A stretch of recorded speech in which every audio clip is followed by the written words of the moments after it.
అదృష్టపూర్వం హృషితోస్మి దృష్ట్వా భయే చ ప్రవ్యధితం మనో మే తదేవ మే దర్శయ దేవరూపం ప్రసీద దేవేశ జగన్నివాస అదృష్టపూర్వం హృషితోస్మి దృష్ట్వా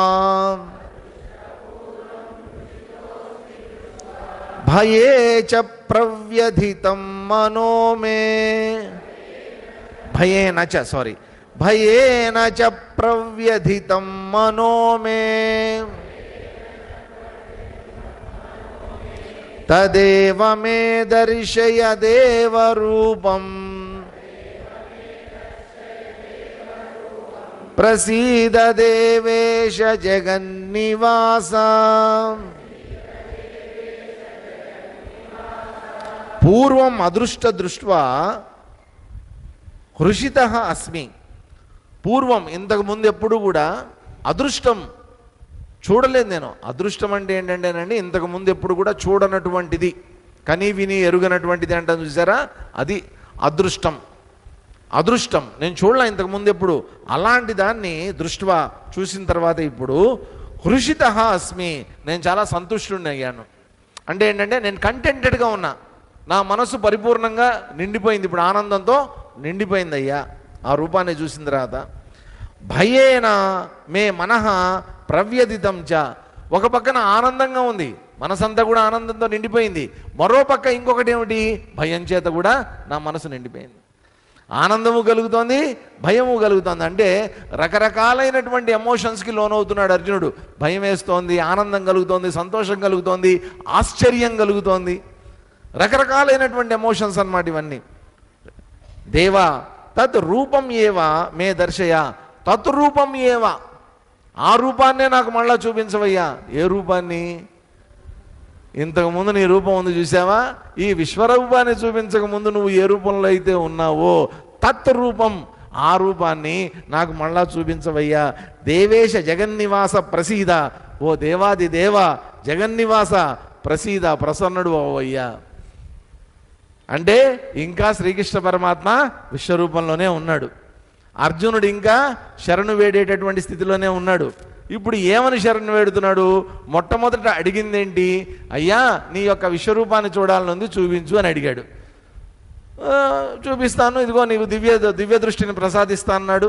దివ్య దృష్టిని ప్రసాదించాడు. ప్రసాదించిన తర్వాత ఈయన చూడటం మొదలుపెట్టాడు. చూసిన తర్వాత జరిగిందేంటి? అనేక రకాలైనటువంటి ఎమోషన్స్. అదృష్టపూర్వం ఇంతకు ముందు ఎప్పుడు కూడా ఊహించలేదు, కని విని ఎరుగినటువంటి ఒక పెద్ద విగ్రహాన్ని చూసి, కాంతివంతమైనటువంటి అన్ని సూర్యుళ్ళు, అంతమంది సూర్యుళ్ళు ఒకేసారి ఉదయించినంతటి ప్రకాశవంతమైనటువంటి ఆ విగ్రహాన్ని చూసిన తర్వాత ఆశ్చర్యానికి, భయానికి, గౌరవానికి అన్నిటికీ లోనైనటువంటి అర్జునుడు చివరికి ఏమంటున్నాడు? బాబు ఇంక నువ్వు నీ ఉగ్రరూపాన్ని చాలించు, చాలు. ఏం చేస్తావు? మళ్ళా పాత రూపాన్ని చూపించి నాకు. ఇంతకుముందు ఎట్లా ఉండేవాడువో అదే దేవదేవేశ జగన్నివాస అని చెప్పి మళ్ళా వేడుకుంటున్నాడు అనమాట. వేడుకుని కిరీటినం గదినం చక్రహస్తం ఇచ్ఛామి త్వాం ద్రష్టుమహం తథైవ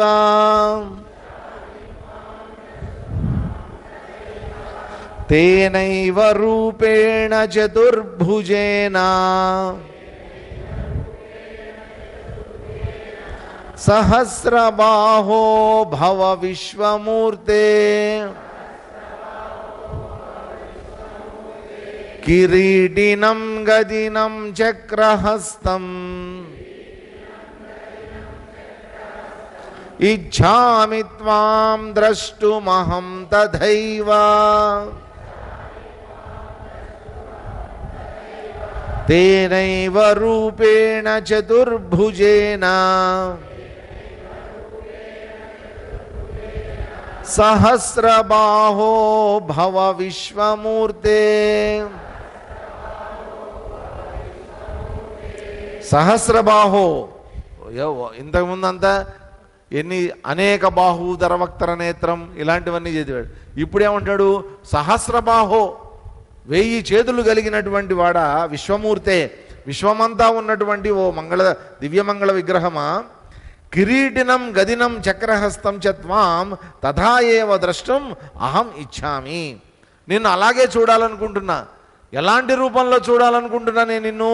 కిరీటినం గదినం చక్రహస్తం, కిరీటం కలిగినటువంటి వాడుగా, ఒక చేతితో గద పట్టుకున్నటువంటి వాడిగా, ఒక చేతిలో చక్రం ఉన్నటువంటి వాడిగా, ఆ రూపంలోనే నిన్ను చూడాలని అహం ఇచ్చామి, నా కోరిక కలుగుతోంది. తేన చతుర్భుజేన రూపేణ భవా, మళ్ళా ఆ చతుర్భుజ రూపం ఏదైతే ఉందో దాంట్లోకి వెళ్ళిపో. వాస్తవంగా కృష్ణుణ్ణి నువ్వు నీ పాత రూపంలోకి వెళ్ళిపో అని అంటున్నాడు. ఇంతకుముందు శ్లోకంలో అడిగింది అది. తత్రూపం, ముందు రూపం ఏదైతే ఉందో ఆ రూపానికి వెళ్ళిపో అన్నాడు. ఇక్కడ ఏ రూపం కావాలంటున్నాడు? మళ్ళీ దానికి కూడా కండిషన్స్ పెట్టాడు. చూడండి, ఇంతకుముందు నీకు విశ్వరూపం చూపించు అన్నప్పుడు కండిషన్స్ పెట్టాడు. మళ్ళీ ఇప్పుడు నీ పాత రూపం చూపించు అన్నప్పుడు కూడా మళ్ళీ కండిషన్స్ పెడుతున్నాడు. ఎలాంటి రూపం చూడాలనుకుంటున్నాను? కిరీటినం గదినం చక్రహస్తం, మళ్ళీ ఇవి ఉండాలి నీ చేతిలో, చతుర్భుజుడు అయినటువంటి నువ్వు ఉండాలి. వాస్తవంగా కృష్ణుడిగా మనం కృష్ణుడిని చూసినప్పుడు ఎప్పుడైనా మనకి ఈ రూపంలో కనిపించాడండి? ఎప్పుడన్నా కనిపిస్తాడా మనకి ఈ రూపంలో? శంఖం చక్ర గద ఇవన్నీ పట్టుకుని ఎప్పుడన్నా కృష్ణుడిగా కనిపిస్తున్నప్పుడు, ఎప్పుడో శిశుపాలబాధ జరిగినప్పుడు చక్రం ఒకసారి వేసాడు, ఇట్లాంటిది ఏదో జరిగినప్పుడు తప్ప అనవసరంగా పాపం ఆయన చేతిలో ఎప్పుడు ఏముంటుంది? ఓ మురళి నెమలి పింఛము ఇవి పెట్టుకుని తిరుగుతుంటాడు ఆయన. ఇలాంటి రూపం ఎక్కడ ఉండదు. కానీ ఈయనేమంటున్నాడు? నేను ఆ రూపంలో చూడాలి అని అంటున్నాడు. అంటే వాస్తవంగా జరిగినటువంటిది ఏంటంటే, శ్రీ మహావిష్ణువే ఇక్కడ శ్రీకృష్ణ పరమాత్మ అవతారంలో వచ్చున్నాడు ఇక్కడ. కాబట్టి ఈయనేంటంటే మొత్తానికి అంత పెద్ద విశ్వరూపాన్ని చూసిన తర్వాత కొంత భయము, కొంత కన్ఫ్యూజను, కొంత శరణాగతి అన్నీ ఉండటం వల్ల ఏ రూపాన్ని అడుగుతున్నాడంటే విష్ణు రూపం ఏదైతే ఉందో. ఎందుకనంటేనండి విష్ణు రూపం చాలా శాంతమైనటువంటి రూపం, చాలా శాంతమైనటువంటి రూపం అన్నమాట అయింది. ప్రశాంత వదనంతో ఉంటాడట విష్ణుమూర్తి. ఎప్పుడు కూడా ఆయన మొహం మీద చిరునవ్వు అనేటువంటిది ఉంటుందట, నిరంతరం ఆ చిరునవ్వు ఉంటుందట. ఆయన ఎప్పుడన్నా ఇంకా శివుడు చాలా ఉగ్ర రూపంలో మనకు అప్పుడప్పుడు కనిపిస్తూ ఉంటాడు. కానీ విష్ణువు దగ్గరికి వచ్చేసరికి ఏంటంటే ఆయన విష్ణుమూర్తిగా ఎప్పుడు కూడా ఉగ్రంగా ఉంటాడండి. ఆయన ఎప్పుడన్నా ఉగ్ర రూపాన్ని ధరించాడు అంటే ఖచ్చితంగా వేరే రూపంలోకి వచ్చి ఉగ్రంగా మారతాడు. ఆయన వేరే రూపంలోకి వచ్చి ఉగ్రంగా మారతాడే తప్ప విష్ణువుగా ఏ రోజు కూడా ఆయన ఉగ్ర రూపంలో ఉండడు. కాబట్టి ఒక శాంత రూపాన్ని చూడాలి అని అనుకుంటున్నాడు ఇక్కడ శ్రీకృష్ణ పరమాత్మ. కాబట్టి శ్రీకృష్ణ పరమాత్మ యొక్క శాంత రూపం అంటే ఏంటి? వాస్తవ రూపమైనటువంటి విష్ణు స్వరూపం ఏదైతే ఉందో ఆ చతుర్భుజుడైనటువంటి వాడు, అన్ని గదా చక్ర శంఖ చక్ర గదాయుధాలన్నీ పట్టినటువంటి వాడు, అటువంటి ప్రశాంతమైనటువంటి సౌమ్యమైనటువంటి రూపాన్ని నాకు చూపించు ఓ శ్రీకృష్ణ. అది నీ యొక్క పూర్వరూపం. కాబట్టి ఆ పూర్వరూపాన్ని చూపించి నేను నిన్ను శరణు వేడుతున్నానయ్యా, నన్ను కనికరించు అని చతుర్భుజైన రూపేణ భవ, మళ్ళా ఆ రూపంలోకి వచ్చేసేయి అని చెప్పి ఇప్పుడు మళ్ళా శ్రీకృష్ణ పరమాత్మ మాట్లాడటం మొదలుపెట్టాడు. శ్రీ భగవానువాచ మయా ప్రసన్నేన తవార్జునేదం రూపం పరం దర్శితమాత్మయోగాద్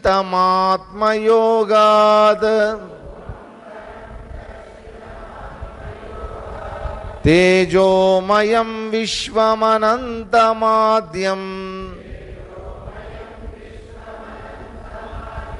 యన్మే తదన్యేన న దృష్టపూర్వం.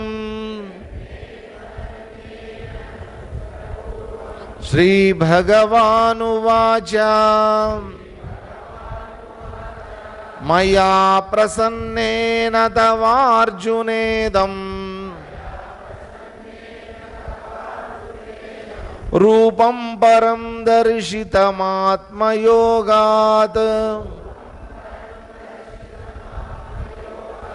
తేజోమయం విశ్వమనంతమాద్యం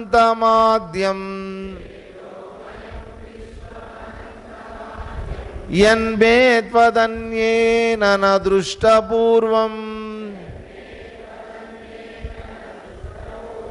శ్రీ భగవాను వాచ, భగవానుడు ఏమన్నాడట, అర్జున, ఓ అర్జున, మే యత్ త్వద్ అన్యేన దృష్టపూర్వం నా, ఇప్పుడు నేను చూపించినటువంటిది ఏదైతే ఉందో, ఈ రూపం ఏదైతే ఉందో, ఇంతకు ముందు నువ్వు తప్ప ఇంతవరకు ఎవ్వరు కూడా చూడనటువంటి రూపాన్ని నేను నీకు చూపించా. ఇటువంటి రూపాన్ని ఇంతకుముందు ఎవరు చూడలా, ఎవరి వల్ల కాలేదు.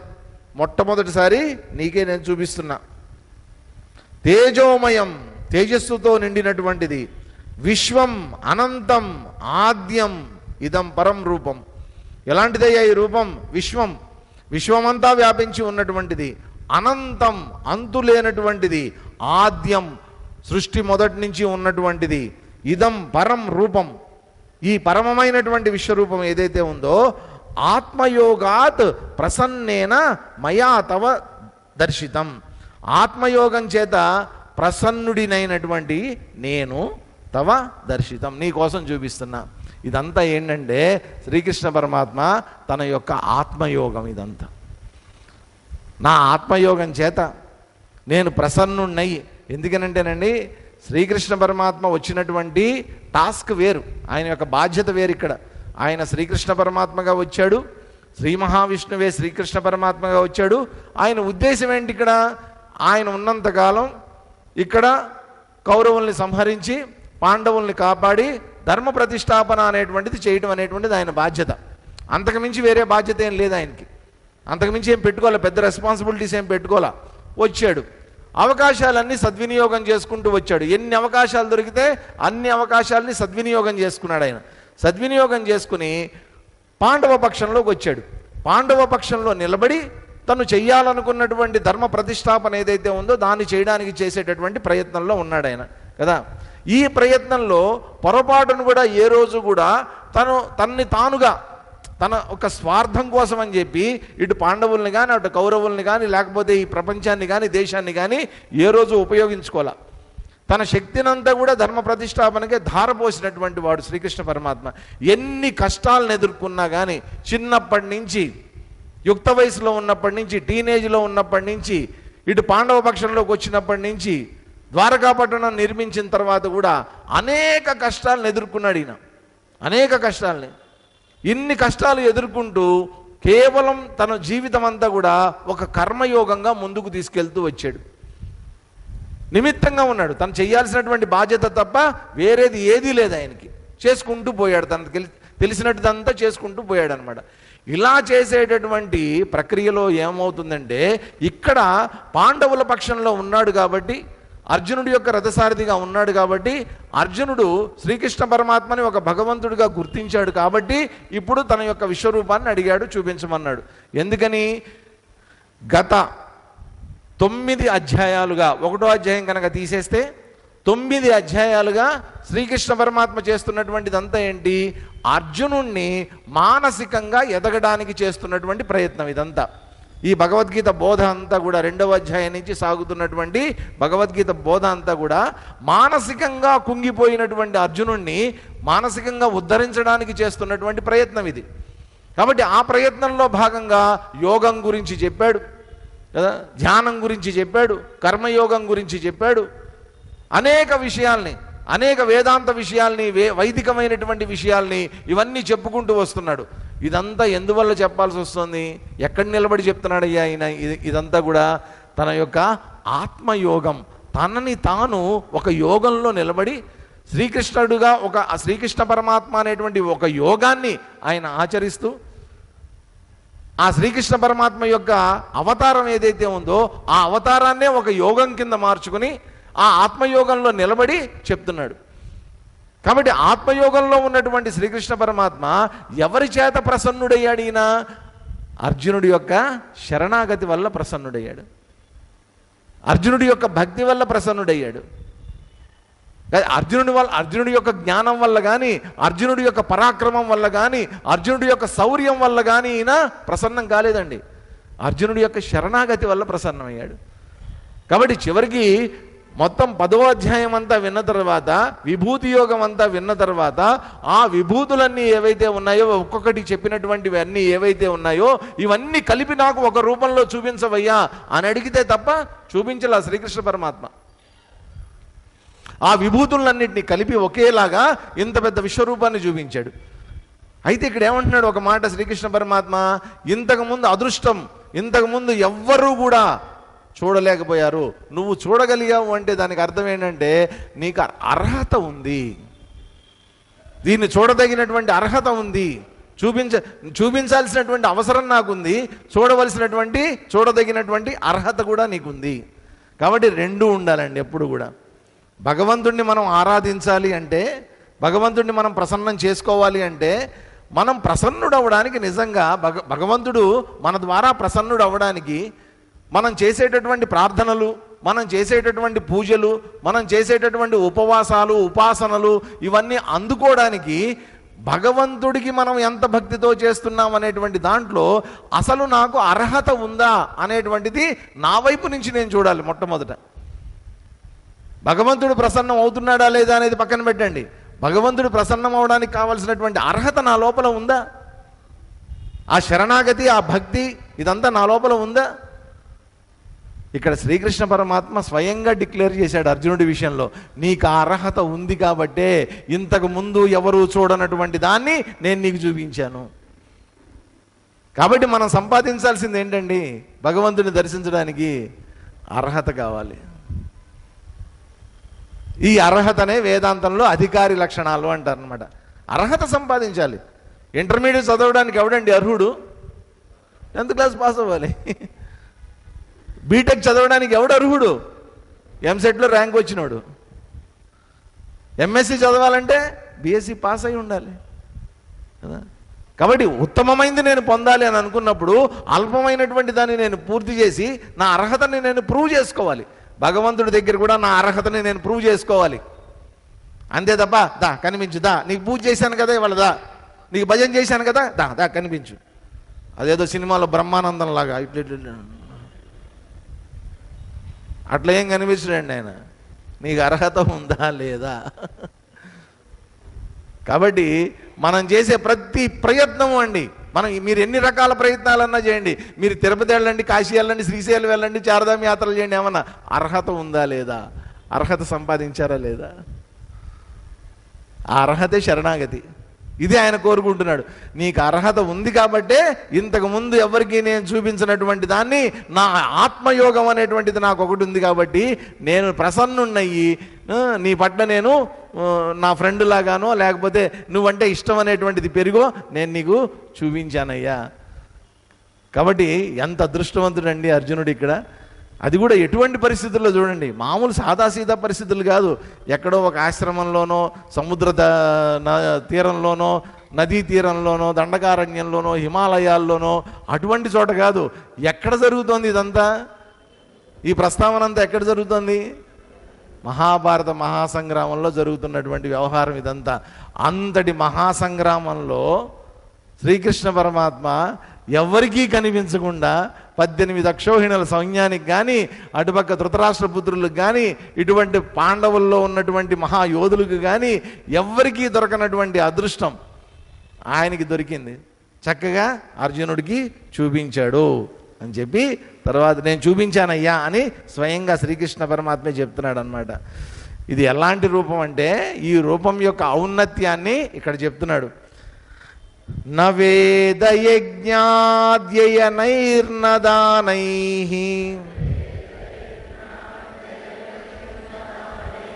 న చక్రియాభిర్న తపోభిరుగ్రైః ఏవం రూపశక్య అహం నృలోకే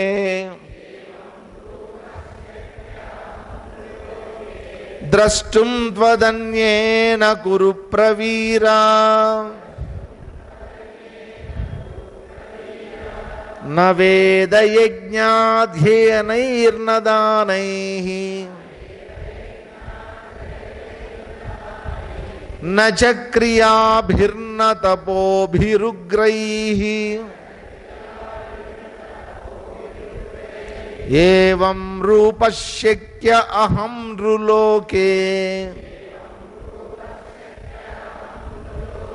ద్రష్టుం త్వదన్యేన కురు ప్రవీరా.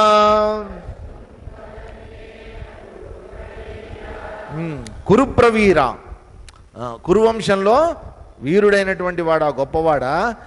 ఏవం రూప అహం నృలోకే, ఇటువంటి ఇప్పటిదాకా నీకు చూపించినటువంటి విశ్వరూపం ఏదైతే ఉందో అటువంటి రూపం నేను ఇంతవరకు నృలోకే. నృలోకే అంటే నృ అంటే ఏంటంటే మానవులు, మనుషులు. మనం ఈ నృ అనే పదం ఎక్కడ వింటాం మనం ఈ శబ్దాన్ని? నృసింహావతారం అంటారు. నృసింహావతారం అంటే ఏంటి? మామూలుగా మన భాషలో నరసింహావతారం అంటాం. నృ అంటే మానవులు లేదా మానవుడు. నృ సింహం అంటే మానవుడు శరీరం కొంత ఉంది, సింహం యొక్క శరీరం కూడా కొంత ఉంది. దాన్నే మనం నరసింహము అంటాం అన్నమాట. ఇక్కడ కూడా నృలోకే అంటే ఏంటి? ఈ మానవ లోకంలో, మనుషులు ఉండేటటువంటి ఈ లోకంలో త్వత్ అన్యేన ద్రష్టుం, నీకంటే కూడా, నువ్వు చూడడానికి నీకంటే తప్ప వేద యజ్ఞ అధ్యయనై నశక్య. వేదాలు, 4 వేదాలు చదివినటువంటి వాడికి కానీ, యజ్ఞయాగాదులన్నీ చేసినటువంటి వాడికి కానీ, అధ్యయనై మొత్తం వేదాంగాలన్నీ కూడా అధ్యయనం చేసినటువంటి వాడికి కూడా నశక్య, ఇది సాధ్యం కాదు. అంటే గొప్ప గొప్ప పండితులందరూ, గొప్ప గొప్ప సాధకులందరూ, ఋషులు మునులు వాళ్ళందరూ చేసేటటువంటివి ఏంటి? చక్కగా వేదాన్ని అధ్యయనం చేస్తారు. వేదాధ్యయనం అంటే 4 వేదాలు ఉన్నాయి. ఋక్సామ యజుర్ అధర్వణ వేదాలు. ఈ వేదాంతంతో సహా కలిపి అధ్యయనం చేసుకుంటారు వాళ్ళు. అధ్యయనం చేసినటువంటిదంతా ఏం చేస్తారు? యజ్ఞయాగాదులు కూడా చేస్తారు. వాళ్ళకి తెలుసు కాబట్టి, యజ్ఞ విధులన్నీ తెలుసు కాబట్టి యజ్ఞయాగాదులు చేస్తారు. దాంతోపాటు అందరూ కూర్చుని చక్కగా డిస్కషన్స్ అనేటువంటివి చేసుకుని అధ్యయనం చేస్తారు. ఇంత అధ్యయనం చేసినటువంటి వాళ్ళకి కానీ, యజ్ఞయాగాదులు చేసినటువంటి వాళ్ళకి కానీ, వేదాంగాలన్నీ చదివినటువంటి వాడికి కానీ సాధ్యం కానటువంటిది నీకు సాధ్యమైంది, ఈ రూపం చూడటం అనేటువంటిది. వీళ్ళకే కాదండి, ఇంకా ఎవరెవరికి సాధ్యం కాలేదు? దానైహిన, దానాలు చేస్తే లభించేటటువంటిది కాదు ఇది.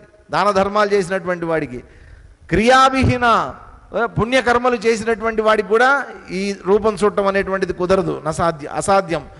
ఉగ్ర తపోవిహీన, పెద్ద పెద్ద తపస్సులు చేసినటువంటి వాడికి కూడా సాధ్యం కాదు ఇది. అటువంటి రూపాన్ని నువ్వు చూసావు ఇప్పటిదాకా. ఎందుకనంటే చూడండి, ఇవన్నీ కూడా దేనికోసం చేసేటటువంటివి? యజ్ఞాలు, వేదము, వేదాంతము, అధ్యయనము, లేదా దాన ధర్మాలు అనేటువంటివి, లేదా పుణ్యక్షేత్ర దర్శనాలు అనేటువంటివి, యాత్రలు అనేటువంటివి, ఉపవాసాలు, ఉపాసనలు, ఇవన్నీ దేనికోసం చేసేటటువంటివి? ఇవన్నీ ఏదైనా భగవద్ దర్శనం కలుగుతుందేమో, ఎప్పుడన్నా భగవంతుడు కనిపిస్తాడేమో. దీంట్లో ఏంటంటే ఈ మహాభక్తులు బోళ్ళు అంతమంది ఉంటారండి, గొప్ప గొప్ప భక్తులందరూ ఉంటారు. ఈ భక్తులందరూ ఏం చేస్తూ ఉంటారు? 2 రకాలుగా ఉంటారు. ఒకటి ఏంటంటే భగవంతుడిని మన ఇక్కడ 7వ అధ్యాయంలో చదువుకున్నాం కదా మనం, ఏంటి? ఆర్తో జిజ్ఞాసు అర్థార్థి జ్ఞానీచ, 4 రకాలైనటువంటి భక్తులు ఉంటారు. ఒక్కొక్కళ్ళు ఒక్కొక్క రకంగా భగవంతుడిని ఆరాధిస్తూ ఉంటారు. ప్రతిసారి ఏంటి? కొంతమంది భగవంతుడు అంటే ఎవరో తెలుసుకోవడానికి ఆరాధిస్తారు, కొంతమంది భగవంతుడు అసలు నిజంగా ఉన్నాడు అన్నటువంటి దృష్టితోటి ఆరాధించేటటువంటి వాళ్ళు ఉంటారు. రకరకాలుగా భగవంతుడిని భక్తులు ఆరాధిస్తూ ఉంటారు.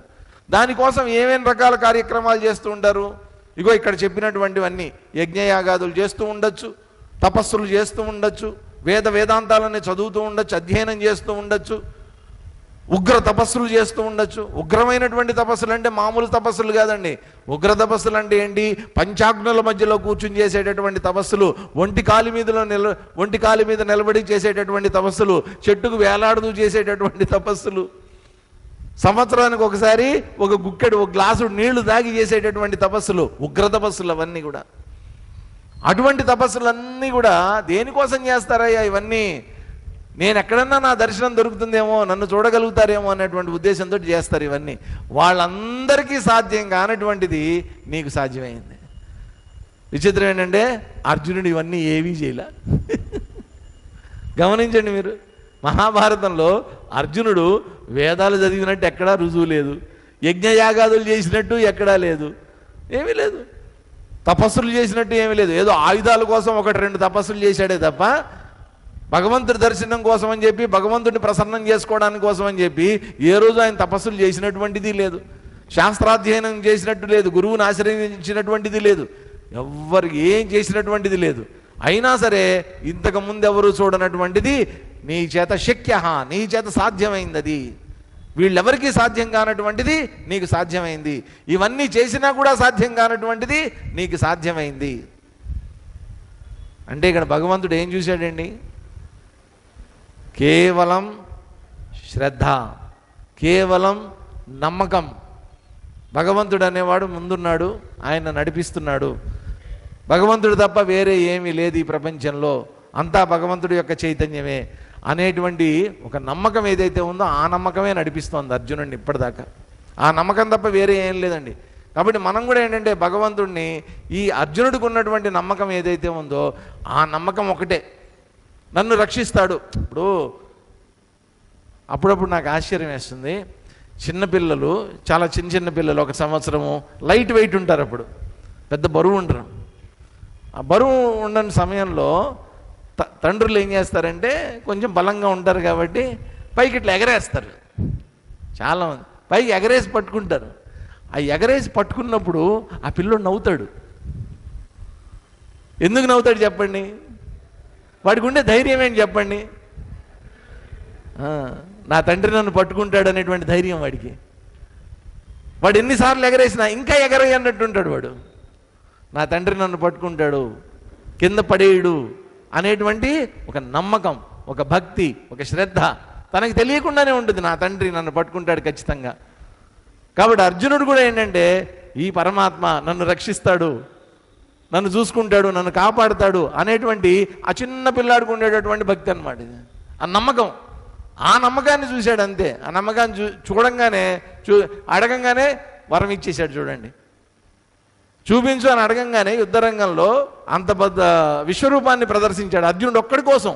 మిగతా ఎవరికీ కనిపించినటువంటిది, ఇంతకు ముందు ఎవరికి చూపించినటువంటిది, ఇన్ని రకాల ఘనకార్యాలు చేసినా కూడా ఎవరికి అర్థం కానటువంటిది ఇంత గొప్ప విశ్వరూపాన్ని చూపిస్తే ఇంతకి మించినటువంటి అదృష్టం ఇంకొకటి ఉందా అండి?